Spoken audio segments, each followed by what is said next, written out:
నమస్కారం. నేడు ప్రధాన వార్తలతో మీ ముందుకు వచ్చింది రన్ టీవీ తెలుగు. మీ శాలిని ప్రియ. తక్కువ సమయంలోనే దేశ విదేశాల్లో జరిగిన కీలక పరిణామాలు, సంచలన వార్తలను ఇప్పుడు చూద్దాం.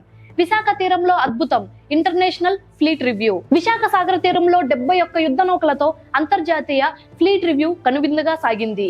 రాష్ట్రపతి ద్రౌపది ముర్ము, సీఎం చంద్రబాబు, పవన్ కళ్యాణ్ ఐఎన్ఎస్ సుమేధపై ప్రయాణించి నేవీ వందనాన్ని స్వీకరించారు. 19 విదేశీ నౌకలతో సహా భారత నావికాదళ శక్తి సామర్థ్యాలు ఈ పరేడ్ లో ప్రపంచానికి చాటి చెప్పారు. మదనపల్లి కేసులో ట్విస్ట్, నిందితుడు కులవర్ధన్ మృతి. మదనపల్లి 7 ఏళ్ల బాలికపై అత్యాచారం, హత్య కేసులో ప్రధాన నిందితుడు కులవర్ధన్ శవమై కనబడటం తీవ్ర కలకలం రేపింది. కురుబలకోట మండలం కనసానివారిపల్లె చెరువులో అతని మృతదేహాన్ని పోలీసులు గుర్తించి ఆసుపత్రికి తరలించారు. ఈ మృతి ఆత్మహత్య లేక మరేదైనా కారణమా అనే కోణంలో విచారణ కొనసాగుతుంది. ఈ సంఘటనపై మీ అభిప్రాయాన్ని కామెంట్ చేయండి. భారత్ సేవలకు ఐరాస కితాబు, ఏఐ ఇంపాక్ట్ సమిట్.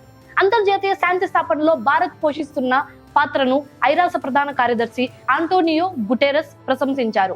న్యూయార్క్ నుంచి భారత్ వస్తున్న క్రమంలో ఆయన మాట్లాడుతూ 5,000 మంది భారత సైనికులు ఐరాస మిషన్లలో ప్రాణాలకు తెగించి సేవ చేస్తున్నారని కొనియాడారు.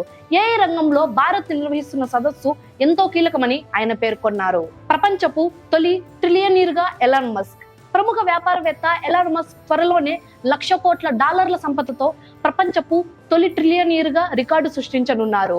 XAI హోల్డింగ్స్ లో పెరిగిన పెట్టుబడుల కారణంగా ఆయన నికర ఆస్తి విలువ $850 బిలియన్ చేరుకుంది.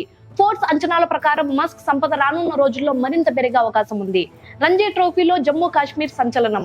67 ఏళ్ల రంజీ ట్రోఫీ చరిత్రలో జమ్మూ కాశ్మీర్ జట్టు తొలిసారిగా ఫైనల్స్ కు దూసుకెళ్లి చరిత్ర సృష్టించింది. సెమీఫైనల్స్ లో పటిష్టమైన బెంగాల్ జట్టును 6 వికెట్ల తేడాతో ఓడించి అందరినీ ఆశ్చర్యపరిచింది. బెంగాల్ పేసర్ మహమ్మద్ షమి 8 వికెట్లతో చెలరేగినప్పటికీ జమ్మూ కాశ్మీర్ బౌలర్లు రెండో ఇన్నింగ్స్ లో బెంగాల్ ను కేవలం 99 పరుగులకే కట్టడి చేశారు. చూసారుగా, ఇవి ఇవాల్టి ప్రధాన విశేషాలు. మరిన్ని వేగవంతమైన వార్తల కోసం చూస్తూనే ఉండండి రన్ టీవీ తెలుగు. మా ఛానల్ సబ్స్క్రైబ్ చేయడం మర్చిపోకండి. సెలవు తీసుకునే ముందు మీ శాలిని ప్రియ. ధన్యవాదాలు.